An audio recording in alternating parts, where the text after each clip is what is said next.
यह बात उस दिन की है जब मुझे और मैंग को बॉस ने कुछ ज्यादा ही काम दे दिया था। रात बहुत हो चुकी थी। बारिश के कारण हमारी बाइक उसी पुल पर आकर खराब हो गई थी। कहा जाता है कि इस पुल पर डायन का आवास है। मयंक कहता है, अरे भाई यह क्या हो गया, अब क्या करें।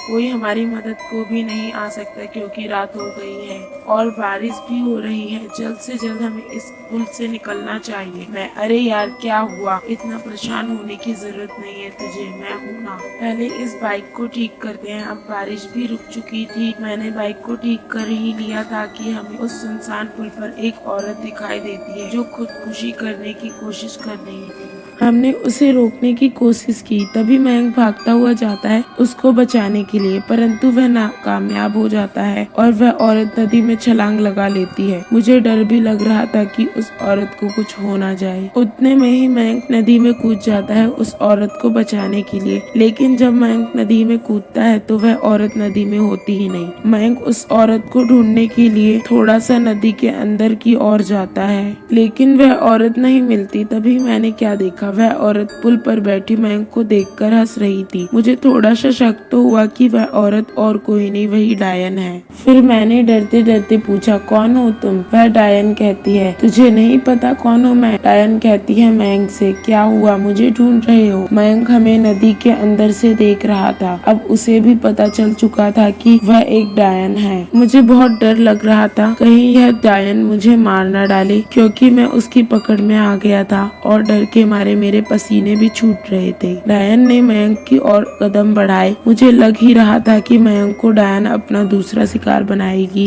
वही हुआ, डायन ने मयंक को मार डाला। मैंने बहुत पुकारा मयंक को, लेकिन वह नहीं। डायन ने मयंक को मेरी आंखों के सामने मार डाला, लेकिन मैं कुछ नहीं कर सकता। यह सब कुछ देखने के बाद मैं डर के मारे बेहोश हो गया। जब मेरी आंखें खुली तो मुझे कुछ लोगों ने घेर रखा था। उन्होंने मुझसे पूछा, इस हालत में कैसे? फिर मैंने अपने साथ घटित घटना को बताया। बगल में खड़ा एक बुजुर्ग मेरी बातों पर विश्वास किया, लेकिन लोगों ने मेरी और उस बुजुर्ग की बातों को नजरअंदाज करके वहां से चले गए। फिर उस बुजुर्ग ने मुझे बताया कि जो कुछ तुम्हारे साथ हुआ है वही मेरे साथ भी हुआ था। उस घटना के दौरान मैंने भी अपना दोस्त खोया था। मैं अभी तक उस खौफनाक रात को भूल ना सका। यह सब कुछ कहकर मैं और वह बुजुर्ग वहां से चले गए।